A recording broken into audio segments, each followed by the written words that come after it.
예, 여러분 반갑습니다. 어바운입니다. 타임라인은 다시 작년 1월 때쯤으로 돌아갑니다.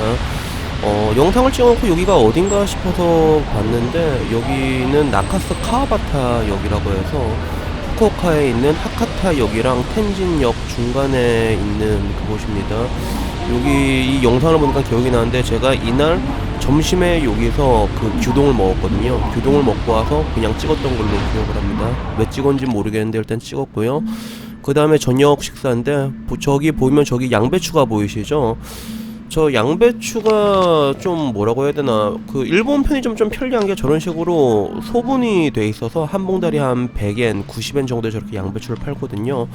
그러면 저는 항상 저기 양배추를 하나 사고 도시락을 하나 사서, 그래서 양배추랑 도시락을 같이 먹었는데, 지금 보이는 라이트 불닭볶음면 이거는 제가 한국에서 있을 때 그때 들고 갔습니다.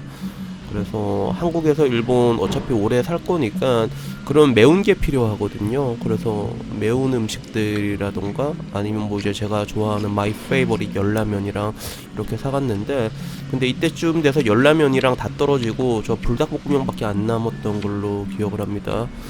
그리고 옆에 보이는 저 면은요, 저게 뭐더라? 이름은 뭔지 모르겠는데 되게 맛있었어요. 저게 맛있어서 기억하는 게, 저기 보면 저 면이 되게 굉장히 얇잖아요. 일반 소면보다도 되게 얇은 면인데 식감이 굉장히 탱글탱글했습니다. 그래서 오히려 내가 태국에서 먹었던 뭐 팟타이라던가 뭐 이런 거랑은 또 전혀 다른 식감이거든요. 되게 쫄깃쫄깃해요, 저게. 그래서 이게 나중에 일본 가게 되면 저건 한 번 더 먹어보고 싶긴 하고, 그래서 뭐 이날 먹었던 거는 부루닭 볶음면이랑 그리고 저렇게 면으로 먹었습니다. 저는 면 음식을 개인적으로 굉장히 좋아하거든요. 근데 뭔가 약간 양심의 죄책감을 덜기 위해서 그냥 뭐 면 먹고 양배추를 먹었는데, 이렇게 먹으면 이제 돼지가 되는 겁니다, 여러분. 일본에서 살게 되면 뭔가 편의점 음식을 좀 자주 먹게 되는 것 같아요. 그래서 뭐 저는 개인적으로 좀 맛있는 거 먹는 걸 좀 좋아하거든요.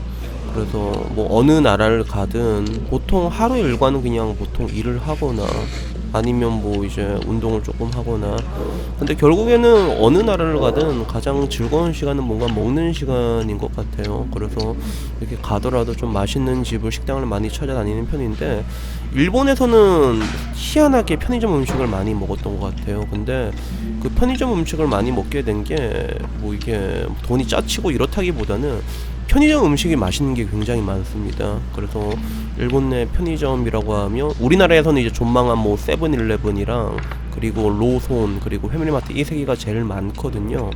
근데 한국 편의점이랑은 뭔가 느낌이 달라요. 그래서 한국에서의 편의점이라고 하면 사실 먹으면서도 뭔가 싸다는 느낌은 없잖아요. 뭘 먹든지 간에 뭐 이제 도시락을 사 먹든 햄버거를 사 먹든 뭘 사 먹든 간에 싼 느낌은 없고 약간 덤탱이 맞는 느낌이 있는데, 일본 내에서 편의점을 이용하면 그런 느낌이 희한하게 잘 없더라고요. 그래서 당장 뭐 이제 가격대로 봤을 때는 한국에서 판매하는 도시락이랑 그렇게 큰 차이는 없거든요. 근데 전체적으로 퀄리티가 굉장히 좋다라는 느낌을 받을 수밖에 없습니다. 그리고 이거는 비단 저만 그런 게 아니라 다른 사람들도 다 그렇게 받는 것 같아요. 너무 맥주 같은 것도 종류도 굉장히 많고, 그리고 안주도 되게 많거든요, 편의점 음식 같은 게. 그리고 이게 뭐 세븐일레븐, 패밀리마트, 로손 전부 다 달라요. 그러면서 한국이랑 다른 거는 이제 편의점의 규모도 엄청나게 큰 것도 있고, 그러다 보니까 규모의 경제라고 하죠.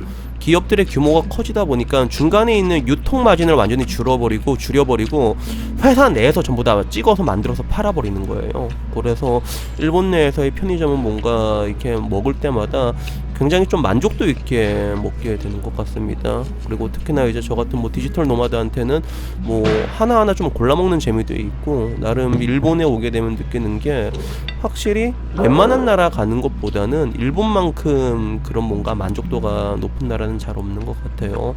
그래서 역설적으로 일본 사람들은 여행을 가더라도 해외를 잘 안 나간다고 하더라고요. 그래서 실제로 뭐 일본 땅덩이가 큰 것도 있어가지고 뭐 이제 후쿠오카 사는 사람들은 홋카이도로 놀러 가고, 반대로 홋카이도에선 또 이제 후쿠오카로 놀러 오고, 이런 것들이 있거든요.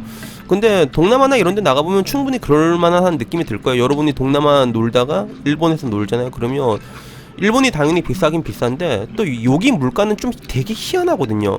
비싼 것 같으면서도 비싼 것 같지가 않아. 또 먹다 보면 비싼데 또 싼 것 같진 않고 희한한데, 근데 전체적으로 봤을 때 가장 중요한 만족도가 굉장히 높은 나라인 것 같습니다. 그래서 일본 사람들도 이제 여행을 가면 하와이 쪽으로 많이 가는 게, 그나마 자기네들 일본 내 자국 내 인프라가 좀 좋다 보니까 관광 인프라가 하와이 갔을 때 그런 뭔가 만족도를 좀 크게 느껴서 그런 게 아닌가 싶습니다. 여튼간에 뭐 오늘은요 뭐 특별한 거 없고 그냥 한 끼 먹은 이야기랑 뭐 얘기 나온 김에 할 게 없어서 그냥 일본 편의점 이야기를 늘어뜨렸는데요. 다음에는 여러분들이 좀 좋아할 만한 이야기, 뭐 나카스카와바타에 대해서, 여기가 어떻게 보면 일본 내 엄청난 활락가거든요. 그 한국 내에서도 그 극우 유튜버로 유명한 모 유튜버 분께서 여기서 이제 뭔가 굉장히 재밌게 놀았다고 하는데, 여튼 다음에 기회가 되면 이제 나카스카와바타에 있는 그런 활락가에 대한 이야기를 한번 해보는 시간을 가져보도록 하겠습니다. 여튼 오늘 영상은 여기까지입니다. 이상입니다. 감사합니다.